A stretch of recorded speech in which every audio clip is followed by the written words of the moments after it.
Hi, Adam. Hi, Miss Shannon. This is Adam Davies here with Shannon Surratt of Shannon Surratt Photography. Miss Shannon, how are you doing today? I'm good. Thanks. Good. Thank you for asking. Do you mind if I ask a couple questions about your career? I love it. Awesome. Thank you very much. What does a typical day or week in your career usually look like?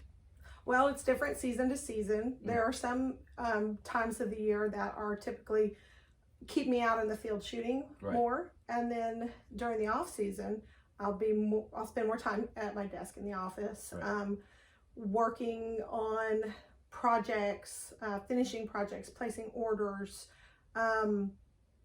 doing touch-ups, and working on marketing, setting up for the next year. Yeah. So there's a lot of, I'm pretty much busy all year round, but you know, if I'm not out in the field shooting, I'm usually at my desk from sun up to sundown.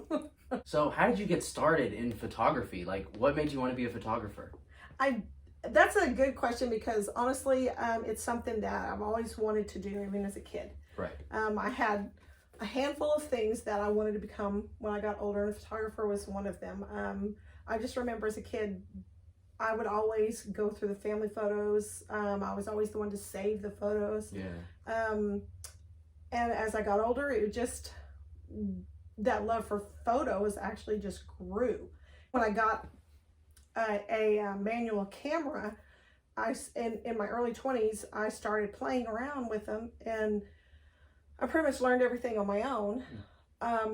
But it was something that I knew I always wanted to do, so I just kept pursuing it, you know, on the side of my other jobs. It's something that just I've always known. I've always known I wanted to do it because I've always had a love for photos. Right. And it just eventually. That's so interesting because I feel like the people who are like the most successful and do the best job in whatever career they go into, it's always starts from a really young age. Like, I feel like it's not usually something that you just kind of jump into like later in life. I mean, you can, but yeah, obviously, but still, I mean, it helps if you have a passion for what you're doing. So how would you say most people get started into photography? Because like you said that it started at a really young age with just being interested in photos. How would you say other people get started into it? Honestly, it's different for everybody, of course. Right. But years ago, it was something that you had to go into through a very specific route. Like you could go to school, and then if you had the money, you could just open up your own studio. But the best way would be to go to work for someone who had a pre-existing studio. Right. And learn everything from them and then take over for them one day. Okay. Nowadays, it's whoever, you know, like their photographers are a dime a dozen.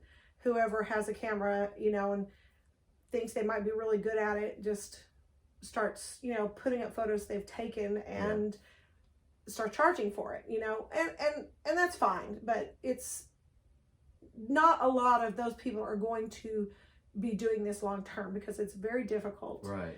And you have to create a good name and a good product. You have to know what you're doing, and you have to be willing to really work it for a long time. The main question that everybody has is, how do I get myself exposed? How do I get in front of the right people? You know, and that's challenging. Right. You know, so I've been in this long enough and I've networked enough so that, you know, I'm not hurting for clientele.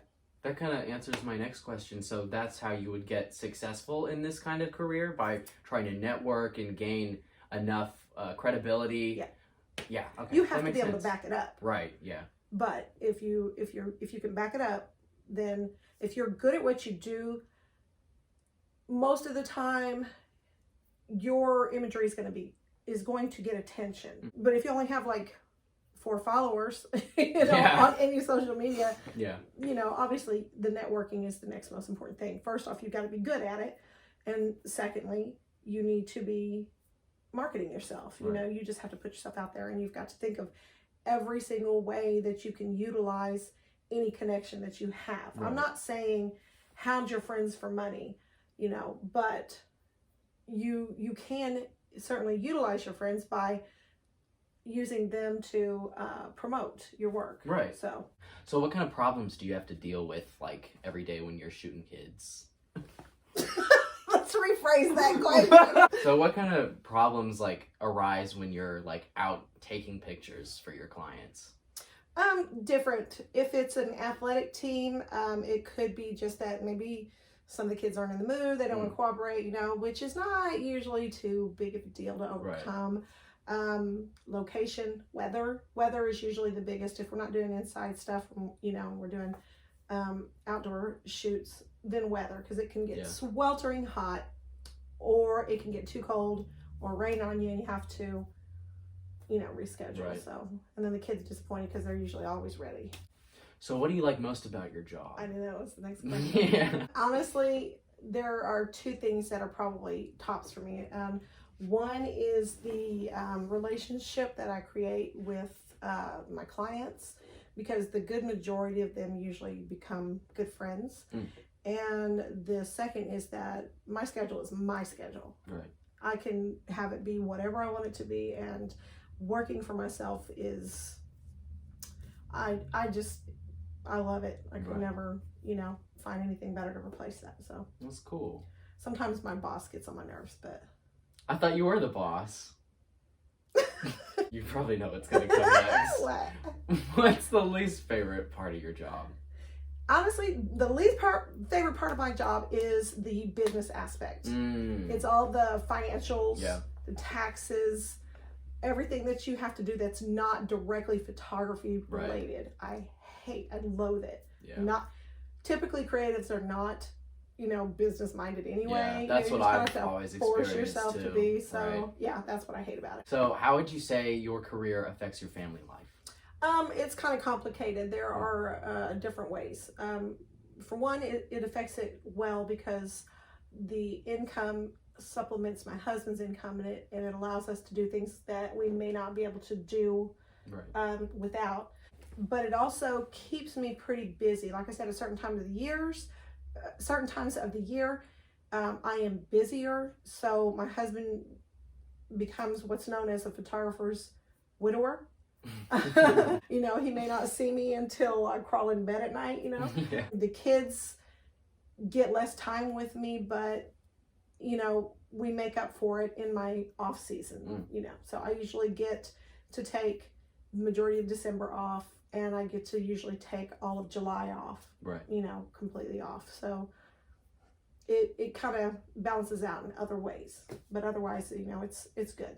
Well, that's good. Thing. They get tired of me taking pictures all the time, but I'm always the one taking pictures with family galleries.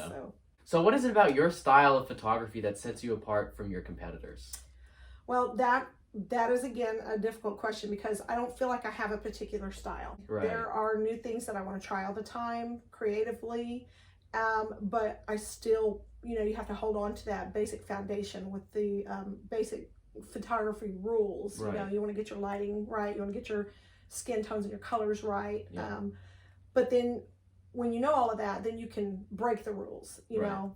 So what I try my best to do is to figure out who the client is and try to capture that on film. Kids are always saying, well, I'm not photographic, or I'm not pretty, or I'm not very, you know, and I'm like, look, I can find beauty in everybody, and I'm not going to try to make you look different from who you are. I'm going to show you what I see. That's great.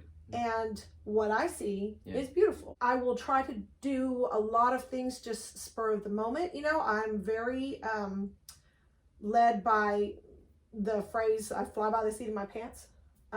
You know, sometimes it's fun to pre-plan a session. But that's not always possible. So we do a lot of flying by the seat of our pants. So, you know, we kind of talk about what they like a lot. You know, I have to really get to know that client. And then once we do that, then that kid will like relax a lot. And more of their personality comes out. And when you can get their personality to come out, then it doesn't matter where you take the pictures. You know, you're going to show who they are. And that's what I like the best. So I can do a variety of different styles, but it's the connection with the kid that I believe sets me apart from everybody else. I would have to agree with that, because I remember when you took my senior photos, to be honest, I was really dreading it just because I don't like getting my photo taken, and I just kind of thought of it as a chore, but I actually had a really great time. We had and I think fun. We did, because I think part of that is just you are so inviting, and you just make such a great environment for your clients, because you really do try to make it like enjoyable for them, because you try to understand them, which I think is a really great thing.